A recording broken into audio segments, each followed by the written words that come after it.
students' event, as it represents the culmination of their hard work and dedication. In that spirit, please welcome the senior class president, Peter Yaris.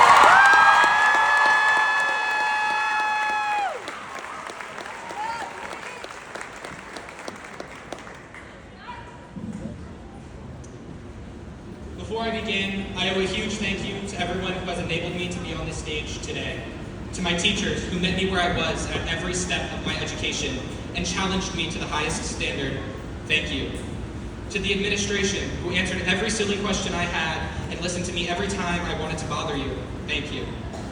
To my parents who have supported and sustained the growth of my mind, soul, and heart, thank you. And to my little brother, Andrew, who taught me how to love, thank you. It is with the help of these people that I stand before you today. In my first drafts of this speech, I was feeling a little incompetent. I wrote a few platitudes about moving on and how these 4 years just flew on by. But it was during senior awards I was recognized as a creative writer. Until that point, I hadn't really considered myself a writer of any real substance. Yet, the recognition of those faculty members struck me with inspiration. I felt competent and now had a responsibility to live up to this expectation. Pressure, right?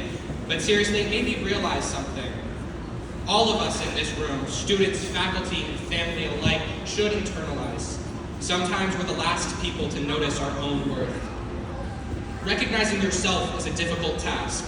The general advice is to treat yourself as you would treat others. Judge yourself as you would judge others, with kindness, but that is harder than it looks. We all hold ourselves to standards we've never imposed on anyone else, and that is unfair. So my advice to you is simple. Recognize yourself. Because in the act of noticing your own value, you open the door to inspiration that will fuel you to be more than you ever thought you could be. We recognize each other every single day. Think of when we won back-to-back Spirit Weeks. Some might call it an accomplishment to brag about, but the real value was in the times we celebrated each other's effort, creativity, and commitment. It was painting our feet and walking barefoot across the hall to decorate. It was scissor clippings in our carpets. It was your willingness as functional adults to stack on one another to make a pyramid. For a brief moment, everyone felt seen. That's a powerful feeling. So I want you to remember that feeling. For a few days, our efforts were impossible to miss. The decorations, the planning, the late nights were visible. Everyone could see them. But most of the work that brought us here wasn't like that. It happened quietly over years in our classrooms, at our kitchen tables, and in the support we gave one another along the way. And because of that, it's easy to overlook. We spend so much of our lives recognizing others, celebrating their achievements, encouraging them when they struggle, and appreciating the effort they put in. Yet many of us hesitate to extend that same grace to ourselves. So I dare you to extend it. And while recognizing ourselves is important, we're not the only people worthy of recognition today. I have one last little piece of homework for us to complete. I ask that you look at the people sitting beside you. Maybe they're your closest friends. Maybe they're people you've only spoken to a handful of times. But every person here has a story that you will never fully hear. Each and every one of you has challenges you've overcome, sacrifices you've made, and a reason to be sitting here today. And somehow, despite all of our differences, we've arrived here at the same exact moment.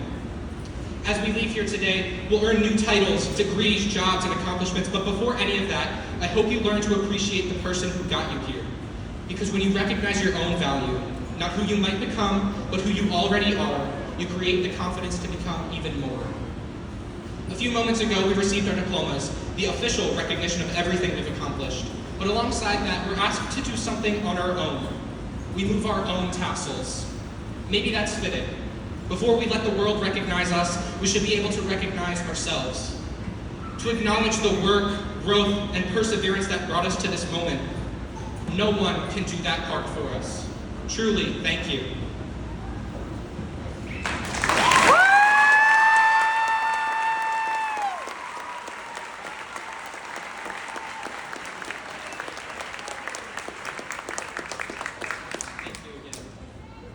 Our graduation ceremony is coming to a close.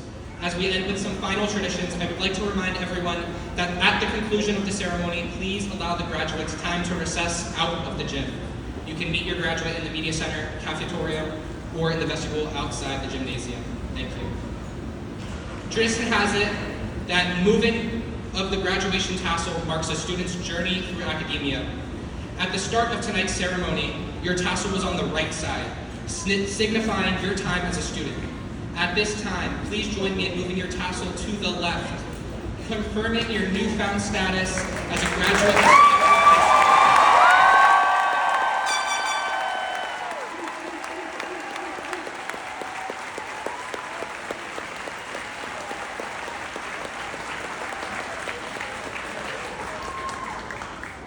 One of our homegrown traditions is for the seniors to ride the roller coaster together one last time.